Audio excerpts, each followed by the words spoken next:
Okay. Martin and I, we've been serving God's people and a whole bunch of other people for almost 30 years now. During that time, we've been volunteers. We've been bivocational. Hello. I've just see someone I haven't seen for a while. We've served in full-time ministry several times. We've been youth pastors. We were youth pastors for 10 years. It was a good season. We've led the worship ministry. We've served as assistant pastors. We've planted a church. We did all of this with God's help, by the way, just in case you were wondering. Handed over a church, and we have taken on the leadership of another church. When I sat down and kind of thought of it like that, I was like, wow, God, you've been busy, real busy with us. If I had to choose one question that I have been asked the most in almost 30 years, and the one that I've probably asked myself the most, it would be, what is God's will for my life? Everybody wants to know, which is a good sign, right? That everybody wants to know what God's will is for their lives, but it's the question I've asked a lot too. If it's not obvious to you, then I'm a proud Gen Xer. Anyone else here Generation X? Yeah, good decade. Well, it's not decades, 2 decades, I think. If you were in church at the time or youth ministry, you might remember that one of the defining messages of youth ministry in the 1980s and 1990s was, God's got a plan for your life. Some of you remember that. Honestly, we didn't miss any opportunity to inject that in somewhere. And while the message was well-intentioned and it's biblical, I think that it created quite an intense focus on discovering the plan. You know, we've got to know what's God's plan. We agonized over trying to figure that out. Sometimes the sheer weight of it was paralyzing. There was this underlying fear that if we somehow missed God's plan or we couldn't work it out, then our lives would never become what they were meant to be. And even though that era is, I think, a little gone, I still see people wrestling with, how can I know what God's will is for my life? And this morning, I don't want to in any way diminish the importance of seeking God's will. In fact, if you are asking that question, well done. You are well on your way. You're probably most of the way there. But what I do want to do is just, I'd like to hold open a door to a place of incredible freedom. Because, you know, what if God's will isn't quite as elusive as we have thought? What if the plan that we're longing for has actually been hiding in plain sight the whole time and we just didn't see it? So we are in James chapter 4 at the moment, and I want us to just think a little bit about, so James is going to talk about what is the will of God all the way through the book, but I want us to think about, what is the original audience hearing? How are they hearing this message? So we've already established in our previous James chapter 1 that the message is for the 12 tribes scattered among the nations. The 12 tribes scattered among the nations. And these are predominantly, but not exclusively, Jewish Christians who have been forced out of Jerusalem and scattered through the empire after the death of Stephen. Acts chapter 8 verse 1 says, on that day a great persecution broke out against the church in Jerusalem, and all except the apostles were scattered through Judea and Samaria. In 11 verse 19 it says, those who'd been scattered by this persecution that broke out when Stephen was killed traveled as far as Phoenicia, Cyprus, and Antioch. So those names, they're not just random places that the author thinks of. They actually all lay along well-established trade routes in the empire. And there were already Jewish communities existing in those places. So some of you will remember that's Antioch, where the followers of the way are first called Christians. And James, the author of this, who is thought to be the brother of Jesus, he was the leader of that church in Jerusalem. And so I think in many ways we need to read this, understand it, it's like a pastoral letter to his people who are now separated from him, who have been forced to flee their homes. If we think about it, beginning on the day of Pentecost, Jerusalem becomes this epicenter for a new and exciting move of God. I think that we can't even begin to appreciate how exciting it was for those early Christians who first heard the message, who had contact with people who had actually had contact with Jesus. But as the church grew and this new faith was spreading, so did the tension that went with it. It was attracting negative attention. There's a threat of violence, persecution, imprisonment. I imagine that they must have begun to ask themselves, is it God's will that we remain in Jerusalem? Should we stay? Should we go? If we should go, when should we go? Where should we go? Surely all of us can appreciate that pressure, right? We've agonized over decisions that have got far less serious implications than that. These people are thinking about, will my decision result in the death of my children? We're just wondering whether we're going to get a deal on a new car. I think for those that were Jewish Christians as well, this decision would have been especially difficult for them. Jerusalem was the holy city. It was the center of their culture. The temple represented God's presence with his people. They understood that that's where God was. To live there was a privilege. Someone from Jerusalem might even be considered a better kind of Jew than the Jews that were living in the small outlying towns or, who had chosen to go and live in the heathen city of the Gentiles. It was pretty serious stuff. So there was pride in living close to the temple and being at the center of Jewish life. In Psalms 137, written long before this, there's a little couple of verses that I think really capture what I think would have been their heart towards their city. It says, if I forget you, Jerusalem, may my right hand forget its skill. May my tongue cling to the roof of my mouth, that is unpleasant, if I do not remember you, if I do not consider Jerusalem my highest joy. It's far more than just patriotic sentiment.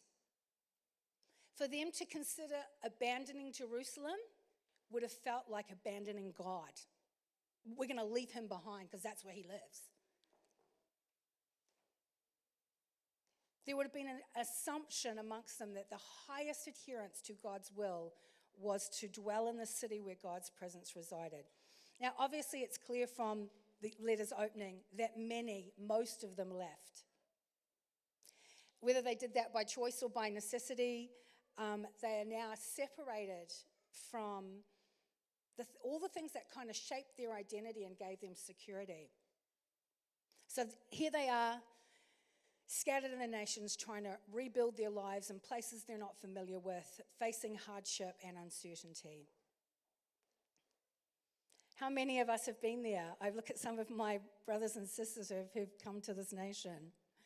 Is that what have you all experienced that moment when suddenly it's not super easy and you're asking yourself, did I really hear God?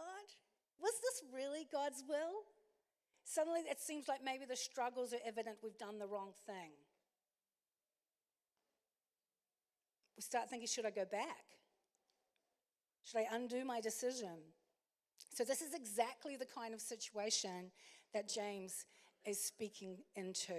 And I think his answer is incredibly freeing. And I hope that it was for them, and I hope it will be for us this morning. So James teaches his congregation that God's will is not primarily about where you live, what you do, or who you're with. It's not what, it's not where, it's not who. It's the why and the how. God's will is about why are we doing this and how do we do it. It's not a set of blueprints.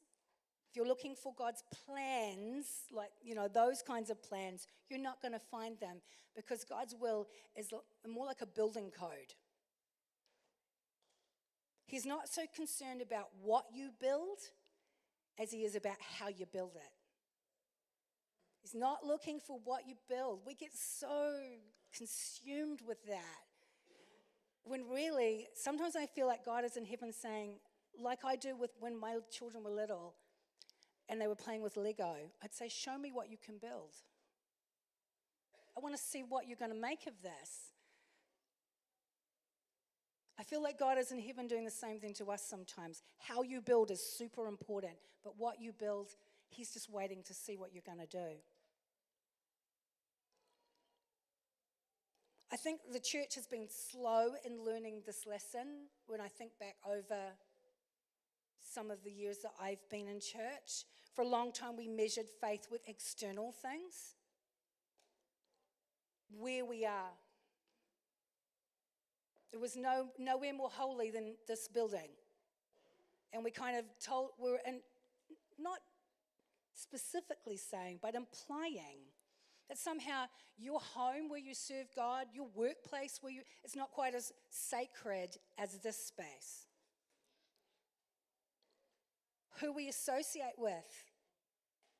We reduced holiness to staying close to the good people and avoiding the bad people. What we do for a living.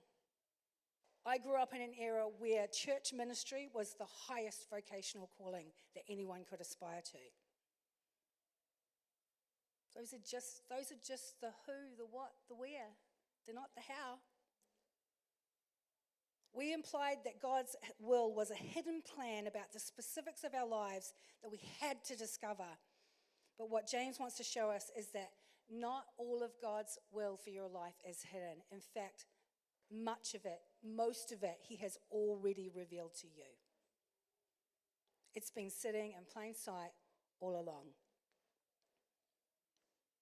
So God's hidden will, who are you going to marry, where are you going to end up living, blah, blah, blah, blah, blah. It's revealed in here, in how. How do you find those things? You're right, you're not going to find the name of the person that you're meant to marry hidden somewhere in Deuteronomy. But you are going to find a lot of keys about how to find that person. And then when you have found the man, we've only just begun.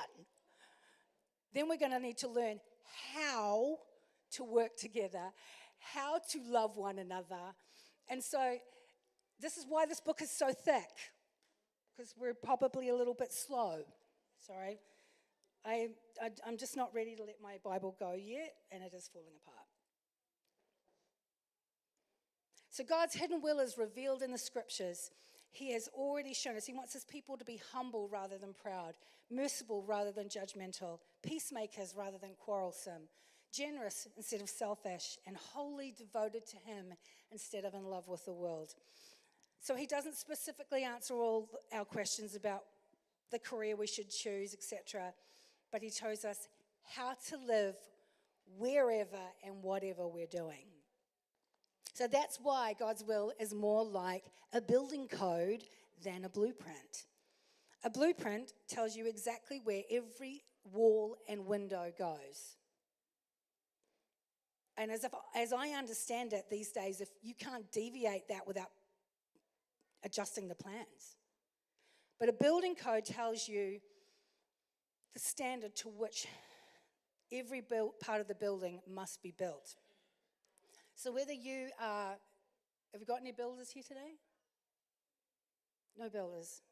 Whether you're a builder or a teacher, we've got lots of those. Married or single, whether you're living in Jerusalem or whether you've been scattered to the nations, God has already revealed. He's already revealed his will for the kind of life that pleases him. So the question is not, have I found the perfect plan? It is, am I building according to God's standards? And you know what? God's standard is out there. It's not because he wants to micromanage your life. I think it's almost the opposite.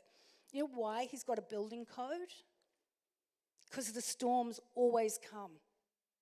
The storms always come. And if we don't build our house according to the code, it falls down. It falls down, and God doesn't want our houses to fall down. He doesn't want our lives to get blown apart the next time a little bit of pressure comes on. He wants us to be strong and able to stand. So what I get from James chapter 4 is that to truly understand God's will, we need to probably reframe our questions. So come with me. My part of this chapter is actually 11 verse 17, but I just want to do just a really quick zoom over the first part of the chapter that's already been done, because I want us to see how this tracks all the way through this chapter. So James begins at the beginning, and he says in verse 1 of chapter 4, what causes the fights and quarrels among you? Why are you fighting? He says, don't they come from the desires that battle within you? My version says, don't they come from your desires that battle within you? Quarreling matters. We do need to sort that out. But James is saying it's not the real problem that you've got. It's just a symptom. The root of the problem is our desires that are warring inside us. When Pastor Martin spoke about this last week, I sat there for ages just thinking, what are the desires that are warring inside me? Where is that conflict? The root of our problem is internal. And I think this applies to God's will as well. We can focus on external things, like where should I go? Who should I be friends with? Should I make that investment? What job should I take? And there are important decisions.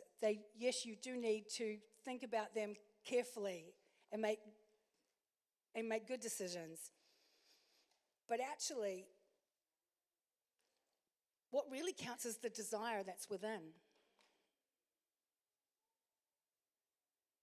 What is the desire that is within? So I think that James' first reframed question is, what internal desires are driving our decision making? Are we seeking our own comfort? Are we looking for security? Oh, Lord, I just want to make a decision so we're safe. Are we looking to advance ourselves, to get recognition? Am I seeking to honor God in any way? Am I wanting to build his kingdom, or am I just building my own?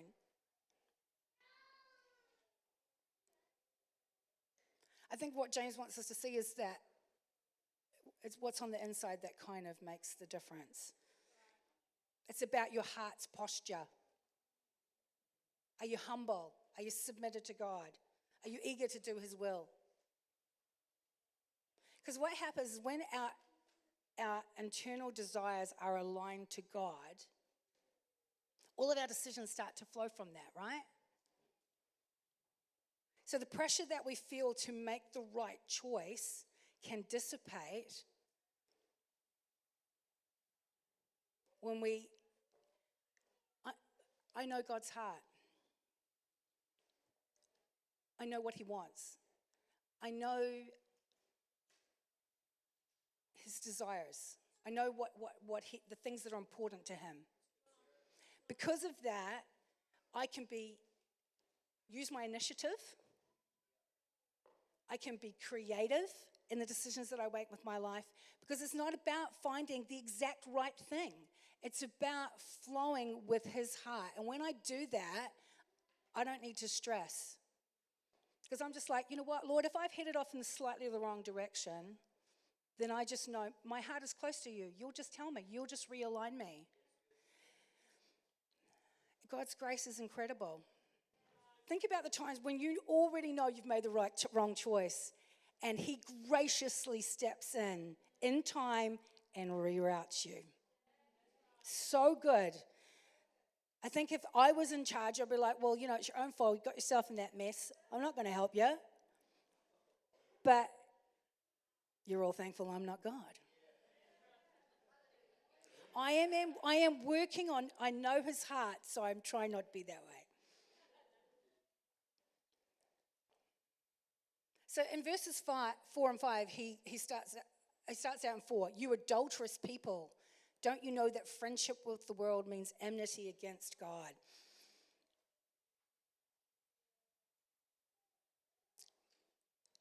As Martin said before, he's not talking about being friends with people who are not believers. He's talking about friendship with the world as having an alignment or an attachment with the values of the world. And so what he's trying to do is he's trying to compare these two things, a heart that is aligned with the desires of God and a heart that is being misinformed by the desires of the world. What are the desires of the world? Materialism, the pursuit of wealth, comfort. Can we think of self-sufficiency, all kinds of things? I think of scriptures like Mark 4:19, where he says, the worries of life, the deceitfulness of wealth, and the desires for other things. They come in and they choke it out. They choke God's word out, and we become unproductive. And 1 John 2:16 says that all that is in the world, the desires of the flesh, the desires of the eyes, and the pride of life, it's not from God, it's from the world. So in verse 6, God's like, if we can go to the next slide, that prideful way of living, that prideful, independent, self-sufficient way, God opposes that. It's just like, but for those who humbly accept his will as way, he gives grace to them. He gives grace to them. Come near to God and he will come near to you. Humble yourselves before the Lord and he will lift you up. So I finally arrived at my 7 verses that I've got. He's going to continue to just keep reframing the questions about the will of God. So I think to begin with, why are we asking? Why do we ask?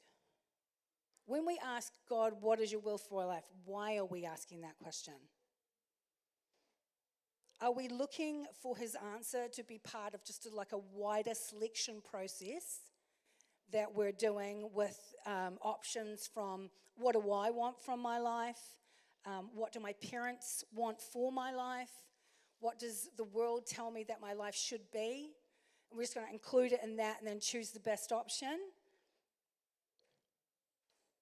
When I read these verses from 11 on, what I get from that is actually, before you ask that question, and if you have slept through all of this message, this is the one thing I want you to take away.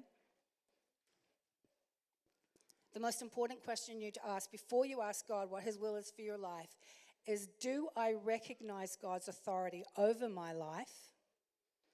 And will I obey his will? Do I recognize God's authority over my life and will I obey his will? I don't think that we've got an issue with a lack of guidance. I wonder if we have an issue with a lack of submission. Before James ever gets to the section where he's going to talk about making plans for tomorrow, he's asking us, are we already going to obey what God has already said? Let me read it. Starting at verse 11. Do not speak against one another, brothers and sisters.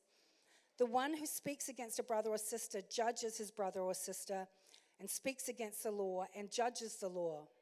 But if you judge the law, you are not a doer of the law, but a judge of it. There is only one lawgiver and judge, the one who is able to save and to destroy. But who are you judging your neighbor? He's giving Dr. Seuss a run for his money with a bit of a tongue twister there. I don't know, in chapter 4, this is the section where I'm just like, what the hey? What are you talking about? We should understand the reference to the law here as not just being about the Old Testament commandments. It's about all the will of God that's been revealed. All of it, not just the do not, thou shalt, that kind of thing. His will is that we love him. His will is that we love our neighbor, that we walk humbly, that we forgive, that we pursue holiness, we speak truthfully. I go on and on and on. James, he chooses for the example that he talks about. I want to talk about speech. I want to talk about how you speak to one another. God's will is already revealed. The Bible says, don't slander one another. Jesus said himself in Luke 6:37, do not judge, and you will not be judged. Do not condemn, and you will not be condemned. Forgive, and you will be forgiven. So James is saying when we do those things, we are breaking the law and we are disobeying God's will for our lives. By not keeping God's law or doing his will, we speak against the law and judge it. And choosing which parts of God's revealed will we will obey, we place ourselves above the law rather than under it. So in essence, what we're doing is we've stopped asking God, what is your will for me? We're now saying, do I agree with God's will? And it seems to me that before God reveals the hidden specifics of your future, he's just like, what are you doing with what I've already showed you about how you should be living? Discerning God's will always begins with surrender to his sovereignty. You think about the phrase that sometimes we use when we talk about becoming a Christian. We say, I gave my life to Jesus. It's amazing to me how quickly I find myself pulling it back. Doing God's will requires giving up our self-sufficiency. How do we call him Lord, Lord, and not do what he says? As he moves on through the chapter, he's the same thing, pushing against this. Are you submitted to God's will? Before you ask what it is, are you submitted to it? And then the next section in verses 13, he says, now listen, you who say today or tomorrow we will go to this or that city, spend a year there, carry on business, make money. Yeah, it does sound like a normal conversation, doesn't it? Why? You do not even know what will happen tomorrow. What is your life? You are a mist that appears for a little while and then vanishes. Instead, you ought to say, if it is God's will, we will live and do this or that. As it is, you boast in your arrogant schemes, and all such boasting is evil. So we're not being condemned for making plans, right, or having goals. But he wants to remind us to hold those plans lightly when we consider the very fleeting and frail nature of our human lives. And just the sovereign right that God has to do really what he wants to do. I think of Proverbs 27:1. Don't boast about tomorrow. You don't know what the day will bring.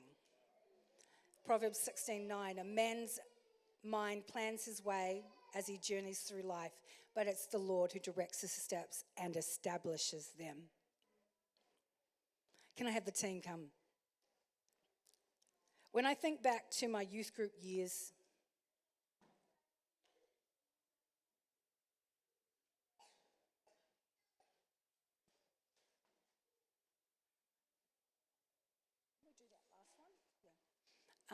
when I think back to my youth group years, with all that emphasis on the plan of God, what I think that I realize now is that in some ways, knowing what God's will is the easy bit. A building doesn't stand in an earthquake because the builder has a copy of the building code in his truck. A building stands because the builder built it according to the code. And in the same way, a Christian doesn't mature because I know God's will. A Christian matures because he obeys God and we do God's will. And so James finishes by saying, if anyone then knows the good they ought to do and doesn't do it, it is sin for him. When I was younger, I thought the great challenge of following Jesus was going to be discovering God's will for my life.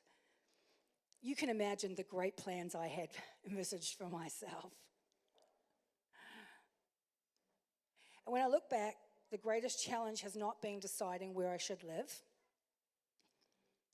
Picking the person to journey through life with was great, easy, no problem there. I had like a little moment right before I walked down the aisle where I had that but I think that was just nerves. I feel like life has borne out that it was a good decision. The hardest moments have never been the big, obvious crossroads. They've been in the countless tiny moments where the pressure is on and we had to decide whether we would respond out of our broken humanity or whether we would do God's will. When people didn't understand us or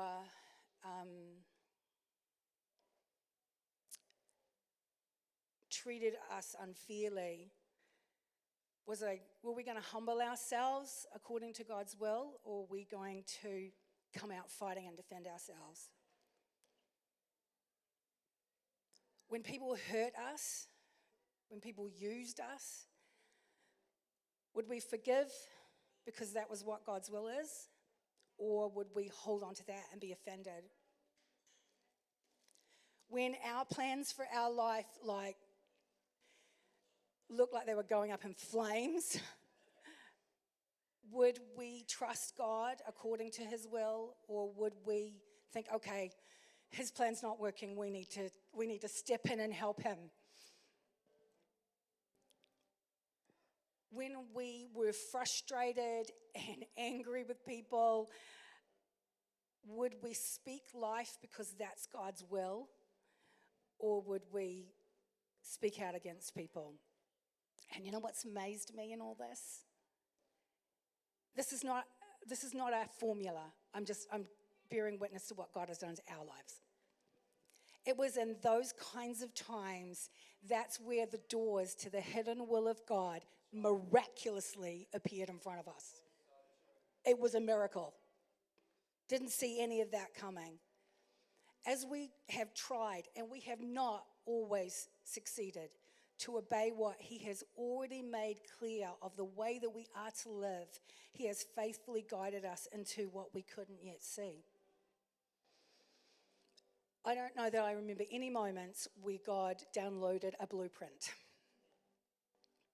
But what I do remember is that knowing how to live has given us the light for the next step. Just enough light to see the next step.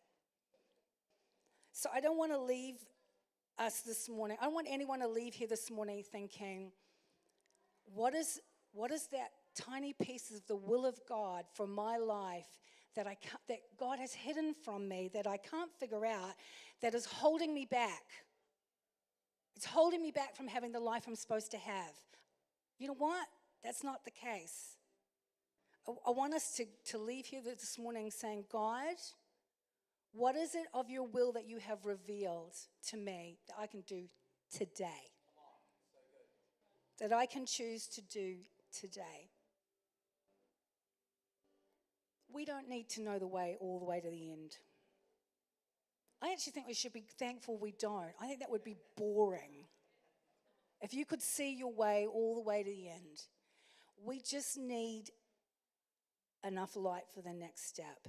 And that light is in his revealed will, the way he has taught us about how to live. We're going to finish with a great song. I felt that was just a real touch on that this morning. If you would like someone to pray for you, maybe you are at a crossroads, and I don't want to minimize being in that space, and you would like prayer, we're going to have our prayer team after this song. But I just invite you, let's stand together. Before then, that we're just gonna bless God, reorient ourselves to Him before we go out for the week. Be blessed.